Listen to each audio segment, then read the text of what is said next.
Cookery சேனலை பார்த்து யார் வேணாலும் சமையல் பண்ணலாம். ஆனா சுவையான சமையல் பண்றது எப்படி? நான் இதயம் நல்லெண்ணெயில சமையல் பண்றேன். ஆஹா ஓஹோன்னு பாராட்டுறாங்க. நீங்களும் இதயம் நல்லெண்ணெயில சமையல் பண்ணுங்க, பாராட்ட வாங்குங்க.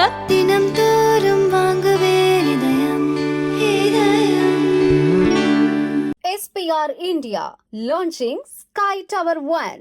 நம்ம எல்லாருக்குமான வீடு from 85 lakhs onwards. தஞ்சாவூர் கொல்லுக்காடு பகுதியைச் சேர்ந்த 4 மீனவர்கள் அதிராம்பட்டினம் அருகே கடலில் மீன்பிடித்த போது கடல் பசுவை போன்ற தோற்றம் கொண்ட கடல் வெண்ணி சிக்கியது. 1.5 மீட்டர் நீளத்தில் 40 கிலோ எடை கொண்ட அந்த அரிய வகை கடல் பாலூட்டி உயிருடன் இருந்தது.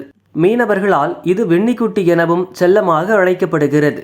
வலையில் சிக்கிய வெண்ணியை மீனவர்கள் மீண்டும் கடலில் விட்டனர். இதை வீடியோ பதிவு செய்து பட்டுக்கோட்டை வனச்சரக அலுவலர் சந்திரசேகரனுக்கு அனுப்பினர். சந்திரசேகரன் கூறியதாவது: கடல் வெண்ணி என மீனவர்கள் அழைப்பது மீன் அல்ல, பாலூட்டி இனம்.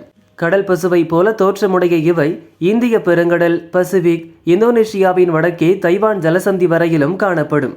அதிகபட்சமாக 30 முதல் 45 கிலோ வரை வளரும். கடல் சுற்றுச்சூழல் அமைப்புகளின் சமநிலையை பராமரிக்க உதவும் என்றார்.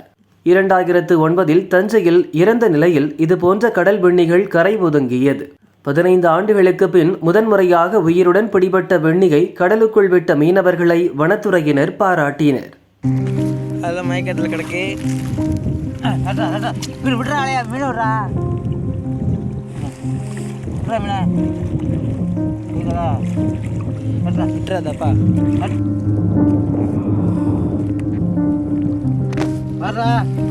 இப்போ நீங்கள்